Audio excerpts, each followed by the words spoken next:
तो आइए 10 बज चुके हैं और सबसे पहले आपको कोरोना हेल्थ अपडेट देंगे कि आपके प्रदेश के उत्तर प्रदेश की क्या हालत है। यूपी में कोरोना के कुल 1873 मरीज आए हैं जो कोरोना संक्रमित है। 30 मरीजों की कोरोना संक्रमण से मौत हो चुकी है और 327 मरीजों को किया गया है डिस्चार्ज। आगरा की बात करें तो 381 मामले यहां पर अब तक सामने आ चुके हैं। सबसे ज्यादा केस अगर पूरे उत्तर प्रदेश में कहीं है तो वो है आगरा जिला। उधर उसके बाद लखनऊ का नंबर आता है। लखनऊ में भी तादाद कोई कम नहीं है, 194 कोरोना संक्रमित लोग हैं लखनऊ में और लगातार ये संख्या उत्तर प्रदेश में बढ़ती जा रही है। कुल मिलाकर मरीजों का जो आंकड़ा है वो 1800 को पार कर चुका है पूरे उत्तर प्रदेश में।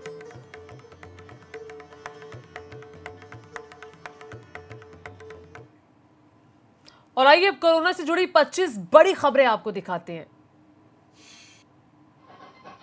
यूपी में 24 घंटे में मिले 80 नए कोरोना पॉजिटिव। अब तक 1873 लोग बीमार। लखनऊ के पीजीआई अस्पताल में श्रावस्ती के मरीज की मौत से हड़कंप।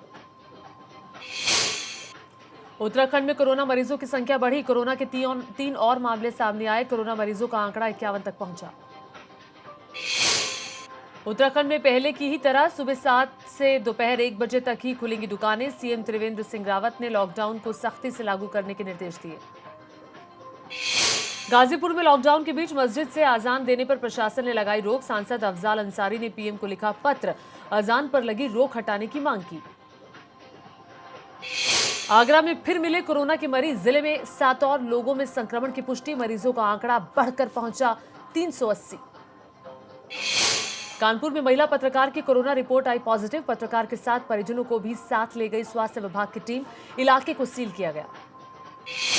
पीलीभीत में कोरोना मरीज मिलने से हड़कंप। इंदौर से लौटे युवक की रिपोर्ट कोरोना पॉजिटिव। मरीज को बरेली रेफर किया गया है आइसोलेट। कानपुर के कांशीराम अस्पताल में जमातियों का हंगामा। तोड़फोड़ मामले में एबीपी गंगा की खबर का बड़ा असर। पुलिस ने अज्ञात कोरोना मरीजों के खिलाफ दर्ज किया मुकदमा। आगरा में नूनीहाई चौकी पर तैनात एसआई पर ईंट से हमला। दुकान बंद कराने पर भड़के लोग। पुलिस ने 2 लोगों को लिया हिरासत में। आगरा में कोरोना पॉजिटिव मरीज के परिजनों ने प्रशासन से लगाई मदद की गुहार। डायबिटीज मरीज को सैफई शिफ्ट किए जाने पर नहीं दी जा रही डायबिटीज की दवा। खाने पीने की भी ठीक व्यवस्था नहीं होने का आरोप। जालौन के उरई में लॉकडाउन का उल्लंघन करने पर डीएम ने दरोगा को लगाई फटकार। सोशल मीडिया पर वीडियो वायरल। कोरोना मरीज मिलने के बाद उरई को रेड जोन घोषित किया गया। मेरठ में लगातार हो रहा सोशल डिस्टेंसिंग और लॉकडाउन का उल्लंघन। शहर के कचहरी पुल के पास बिना किसी रोकटोक के सड़कों पर दिख रहे लोग। दुकानों पर भी भीड़। लॉकडाउन में एक परिवार को मुंबई से प्रयागराज लौटना पड़ा महंगा। प्याज व्यापारी बनकर प्रयागराज लौटने पर प्रशासन ने किया क्वारंटीन। एफआईआर का भी सता रहा है खतरा। बलरामपुर में गाना गाकर पुलिस वाले कर रहे हैं लोगों को जागरूक। गीत के जरिए कोरोना की गंभीरता और उससे बचाव का दिया संदेश। सोशल मीडिया पर वायरल वीडियो। महाराष्ट्र कोविड-19 महामारी से सबसे ज्यादा प्रभावित। बीते 24 घंटे में 440 लोग कोरोना से संक्रमित पाए गए। 19 लोगों की जान गई। 8000 के पार मरीजों की संख्या।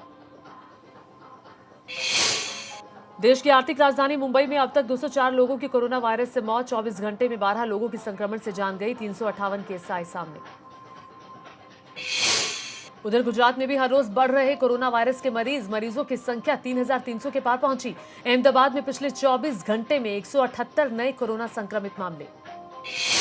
दिल्ली में कोरोना मरीजों की संख्या बढ़कर हुई 2918। बीते 24 घंटे में 293 नए केस की पुष्टि। 8 मरीज डिस्चार्ज। दिल्ली के बाबू जगजीवन राम अस्पताल में अस्पताल स्टाफ के 19 और लोग पाए गए संक्रमित। अब तक अस्पताल के 65 स्टाफ कोरोना वायरस से हो चुके हैं पॉजिटिव। मध्य प्रदेश में कोरोना वायरस के 145 नए मरीजों की पुष्टि। अब तक राज्य में 2090 लोग पॉजिटिव। राजस्थान में रविवार को संक्रमण से 7 लोगों की मौत। मरने वालों की संख्या पहुंची 102। मरने वालों की संख्या काफी ज्यादा हो गई है। अब तक 2185 लोग संक्रमित हुए हैं।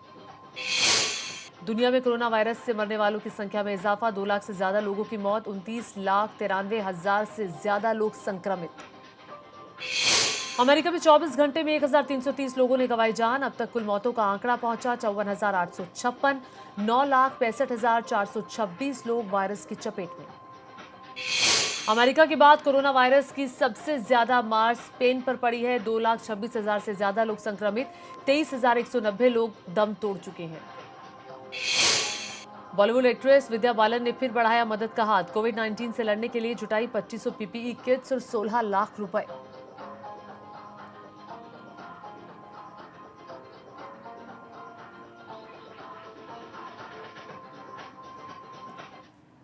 तो टॉप 25 खबरें आप देख रहे थे और इस वक्त एक बड़ी खबर लखनऊ से आ रही है। फ्लैट में लगी है भीषण आग। आपको बता दें कि आग पर काबू पाने की कोशिशें जारी है। ये गाजीपुर इलाका है जहां पर भीषण आग लगी है। आग की वजह का अभी तक पता नहीं चल पाया, लेकिन बड़ी जानकारी आ रही है कि लखनऊ के गाजीपुर इलाके में एक फ्लैट में भयंकर आग लगी है और आग की लपटें काफी तेज है और इसीलिए इसे भीषण आग कहा जा रहा है।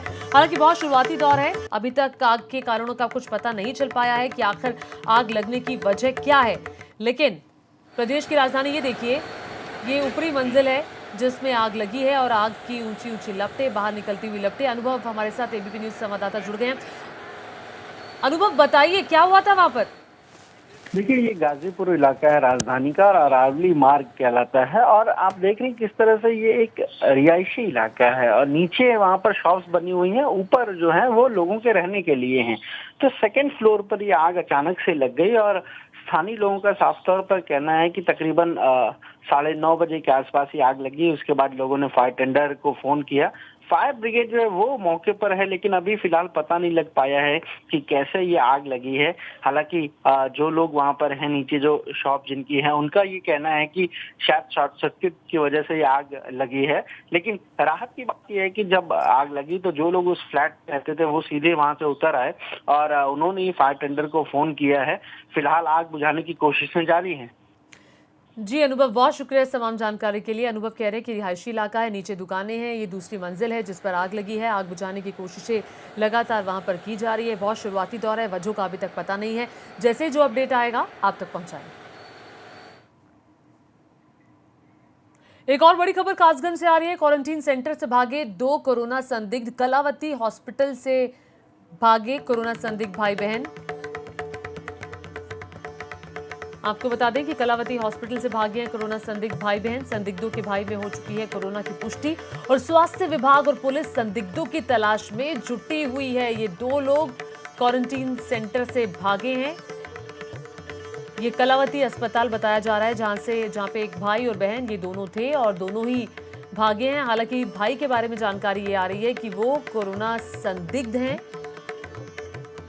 जो पहले संदिग्ध थे लेकिन उसके बाद उनमें कोरोना की पुष्टि हो गई है।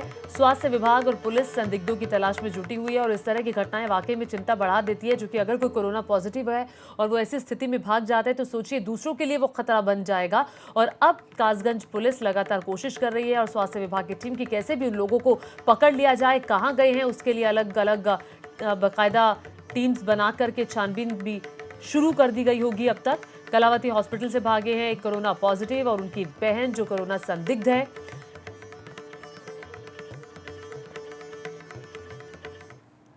और इस वक्त बड़ी खबर ताजनगरी आगरा से आ रही है। 7 और लोगों में कोरोना की पुष्टि हुई है। जिले में कुल कोरोना मरीजों की संख्या 381 पहुंच गई है।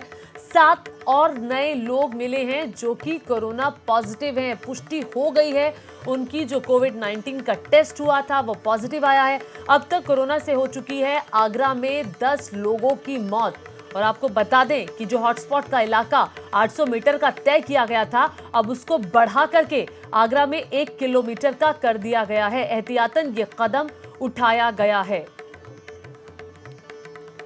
तो आगरा की स्थिति उत्तर प्रदेश में सबसे ज्यादा भयावह है। 300 से ज्यादा मामले तो है, लेकिन 7 और नए मामले सामने आए हैं। 7 और नए लोगों में कोरोना की पुष्टि हुई है। कुल मामले 381। नितिन उपाध्याय एबीपी न्यूज संवाददाता और जानकारी के साथ जुड़ गए हैं। नितिन बताइए, ये तो संख्या लगातार आगरा में बढ़ती जा रही है। देखिए, बिल्कुल वाकई में बहुत ज्यादा स्थिति चिंताजनक है और जो अपडेटेड जो फिगर है कोरोना संक्रमित मरीजों का वो 381 हो गया है। इसके साथ ही अभी तक कोरोना से जान गंवाने वालों की संख्या भी 10 पहुंच गई है। कल एक और व्यक्ति की मौत की पुष्टि हुई है। 70 साल का एक व्यक्ति था जो कारोबारी थे, उनका रेस्पिरेटरी फेलियर था और जिसमें उनकी जान गई है। मोती कतरा के रहने वाले थे और मौत के बाद उनमें कोरोना पॉजिटिव पाया गया है। तो कुल मिला के आगरा में लगातार आंकड़े बढ़ रहे हैं और ऐसा कोई दिन नहीं जाता जब व्यक्ति सोकर उठता है और उसको एक अच्छी खबर देखने को मिले, आगरा से कोई राहत मिले। तो कुल मिला के आगरा में सिचुएशन बद से बदतर हो गई है। उस वजह से कई सारे और भी प्रयास लगातार जारी हैं। अब एक नया प्रयोग ये भी किया गया है कि जो हॉटस्पॉट है इसका जो दायरा 800 मीटर से बढ़ाकर और उसको 1 किलोमीटर कर दिया गया है और इस हिसाब से 77 हॉटस्पॉट हैं वो मर्ज होकर बेहतर 33 रह गए हैं और हॉटस्पॉट को पर और ज्यादा सख्ती बढ़ा दी गई है और जो पूरा लॉकडाउन है वहाँ उसका सख्ती से पालन कराने के निर्देश दिए गए हैं। आगरा के नोडल आलोक कुमार लगातार जगह जगह विजिट कर रहे हैं और जो भी उनको खामियां मिल रही हैं उसके लिए वो लगातार अपने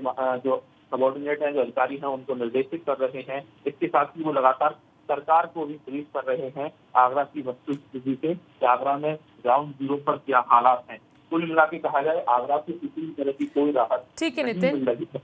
नितिन, अपडेट तो आप दे ही रहे हैं, साथ साथ अपना भी बहुत ख्याल रखिए क्योंकि आगरा में संख्या लगातार बढ़ती जा रही है और जो खतरा है वो भी बढ़ चुका है। बहुत शुक्रिया इस तमाम जानकारी के लिए।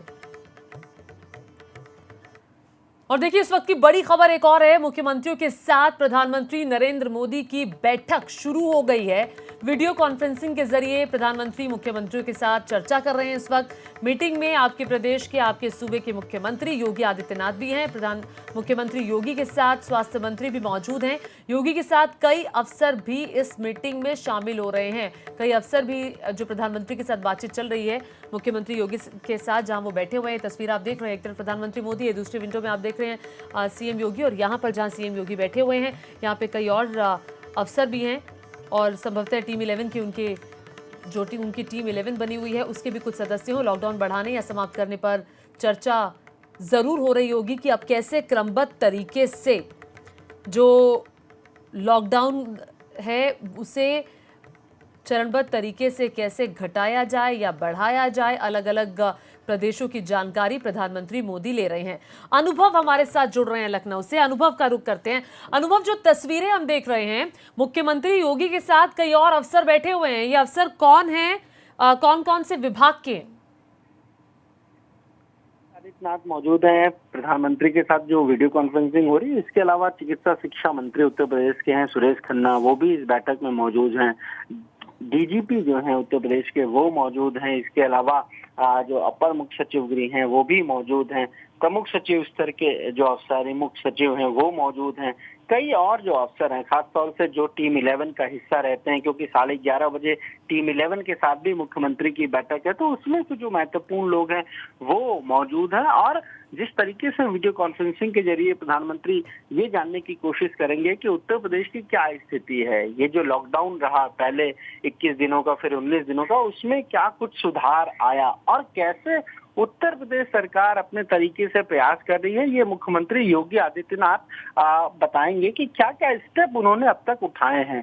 चाहे वो लॉकडाउन को लेकर बात हो, चाहे वो दूसरे प्रदेशों में जो लोग फंसे हुए हैं उनको लाने की बात हो, या फिर मनरेगा के मजदूरों, जो तमाम सारे उपाय उत्तर प्रदेश सरकार ने किए हैं वो सारी जानकारी मुख्यमंत्री देंगे। हाँ, ये जरूर है कि प्रधानमंत्री सबसे सुझाव भी मांगेंगे कि क्या लॉकडाउन को आगे और बढ़ाया जाए, क्या जो 40 दिनों का लॉकडाउन जो 3 मई तक है उसे और आगे बढ़ाया जाए। तो उत्तर प्रदेश सरकार की ओर से भी इस पर सुझाव दिया जाएगा। और ये हमारे जो सूत्र है उनका साफ तौर पर कहना है कि उत्तर प्रदेश इसमें सहमत है कि अगर केंद्र इस लॉकडाउन को आगे बढ़ाता है तो उत्तर प्रदेश केंद्र सरकार के साथ जाएगा और वो उन्हीं सारी चीजों को फॉलो करेगा, यानी यहाँ पर भी लॉकडाउन को आगे बढ़ाया जाएगा। लेकिन अनुभव, मुख्यमंत्री क्या चाहते हैं? जिस तरह से मामलों की तादाद कुछ जिलों में बढ़ती जा रही है, सूत्र आपके क्या बताते हैं? 19 ऐसे जिले हैं उत्तर प्रदेश के जहां पर 20 से ज्यादा कोरोना के मामले सामने हैं, इस वक्त मौजूद हैं, और इसीलिए एक नया मॉडल लागू किया। वहां पर नोडल अफसर तैनात किए हैं मुख्यमंत्री योगी आदित्यनाथ ने, जो IAS रैंक के अधिकारी हैं, सीनियर अधिकारी हैं। इसके अलावा उनके साथ IPS अधिकारियों को लगाया है, जो स्वास्थ्य अधिकारी उनको भी लगाया। तो 3 लोगों की पूरी टीम बनाई है और वो उसी जिले में जो जहां पर 20 से ज्यादा मामले वहीं कैंप कर रहे हैं, वो हर जगह जा रहे हैं। वहां अगर कोई हॉटस्पॉट इलाका है वहां जा रहे हैं, वहां जो कम्युनिटी किचन है वहां जा रहे हैं, जो हम कहें तो जो क्वारंटीन सेंटर बनाए गए हैं वहां जा रहे हैं, क्योंकि अब ये कोशिश की जा रही है कि उन्हीं जिलों में जाकर वहां का फीडबैक लिया जाए, क्या गड़बड़ियां हैं। आखिर जब मामले सामने आ चुके हैं, पूरे उत्तर प्रदेश में 425 हॉटस्पॉट बनाए गए हैं, तो जब इन सारे हॉटस्पॉट के बारे में जानकारी है तो उसके बावजूद मामले क्यों बढ़ रहे हैं, इसी को देखने के लिए विशेष तौर से नोडल अफसर उन जिलों में तैनात किए गए हैं। ठीक है, तो पूरी स्थिति को ध्यान में रखते हुए कोई फैसला लिया जाएगा और प्रधानमंत्री का मुख्यमंत्री के साथ ये जो संवाद है, ये लॉकडाउन के दौरान ये तीसरा संवाद है जो इस वक्त चल रहा है। और आपको ये भी बता दें कि किस तरह से जो ये लॉकडाउन है उसे चरणबद्ध तरीके से समाप्त करने पर ये बातचीत केंद्रित होगी या इसे बढ़ाया जाए। मुख्यमंत्रियों के साथ संवाद करके ही प्रधानमंत्री मोदी कोई फैसला लेंगे और ये जो आज बातचीत रहने वाली है ये बहुत ही ज्यादा महत्वपूर्ण बातचीत होगी, क्योंकि इसी के आधार पर आगे देश में क्या होगा ये तय होगा। आगे बढ़ती है, इस वक्त एक और बड़ी खबर आ रही है गाजीपुर से। ये बड़ी खबर है जहां पर मस्जिद से अजान देने पर रोक लगा दी गई है। प्रशासन ने अजान देने पर यह रोक लगाई है। सांसद अफजाल अंसारी ने बाकायदा इसके लिए तो प्रधानमंत्री नरेंद्र मोदी को खत लिखा है। रमजान में अजान पर लगी रोक को हटाने की मांग की है। आपको बता दें कि प्रशासन, जो जिला प्रशासन है उसकी तरफ से जो अजान हो रही थी मस्जिद में, उसको रोक दिया गया, जिसके बाद सांसद अफजाल अंसारी ने प्रधानमंत्री को देखिए चिट्ठी भी लिखी और चिट्ठी में कहा कि इस अजान पर रोक ना लगाई जाए। तो रमजान में अजान पर लगी रोक हटाने की मांग की है सांसद अफजाल अंसारी ने। जिला प्रशासन की तरफ से ये रोक लगा दी गई है। रमजान का पाक महीना चल रहा है और ऐसे में अजान की जो आवाज आती है उसको लेकर प्रशासन की तरफ से ये रोक लगाई गई और अब बाकायदा प्रधानमंत्री को चिट्ठी लेकर इस रोक को हटाने की मांग की गई है।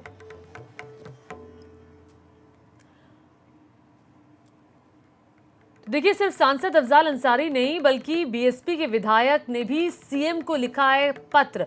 अजान पर लगी रोक हटाने की मांग की है। बसपा विधायक है असलम रायनी जिन्होंने ये मांग की है। अपर मुख्य सचिव को भी बाकायदा उन्होंने एक पत्र लिखा है, खत लिखा है, जिसमें कहा है कि इस रोक को हटा दिया जाए। एक तरफ अफजाल अंसारी जो कि सांसद है उनकी तरफ से प्रधानमंत्री को चिट्ठी लिखी गई है, वहीं दूसरी तरफ बीएसपी के विधायक की तरफ से ये एक चिट्ठी लिखी गई है मुख्यमंत्री को और बाकायदा उन्होंने अपर मुख्य सचिव को भी एक खत लिखकर कहा है कि ये रोक लगाना ठीक नहीं है और जब रमजान का पाक महीना चल रहा है तो ये रोक नहीं लगनी चाहिए। जिला प्रशासन को बताया जाए, उनको आदेश दिए जाएं कि इस रोक को वो हटा दें। हालांकि अभी तक ये पता नहीं चल पाया है कि आखिर ये रोक क्यों लगाई गई है और इसके पीछे की वजह क्या है। क्या किसी प्रकार की कोई शिकायत मिली थी या फिर जिला प्रशासन ने स्वतः संज्ञान लेकर ये फैसला किया।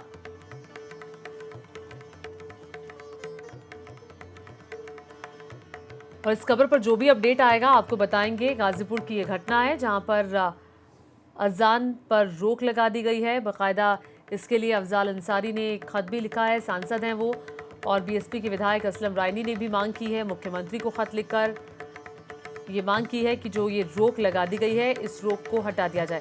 अनुभव फिर से हमारे साथ जुड़ गए हैं लखनऊ से। अनुभव, ये बताइए, पहले तो मैं ये जानना चाहूंगी कि ये रोक प्रशासन की तरफ से क्यों लगाई गई थी?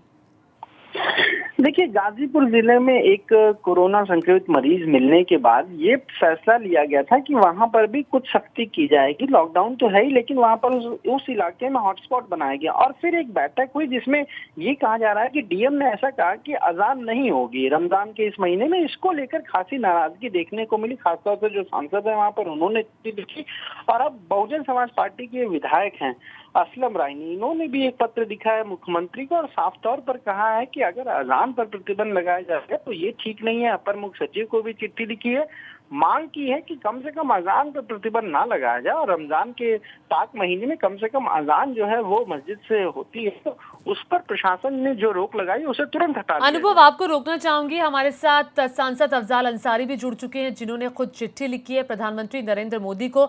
अफजाल जी, बहुत स्वागत है आपका एबीपी गंगा पर। सर, सीधा सवाल करूंगी कि आपको क्या लगता है ये रोक क्यों लगाई गई है और आपने चिट्ठी लिखकर क्या मांग की है? देखिए, गाजीपुर उत्तर प्रदेश का एक जिला है।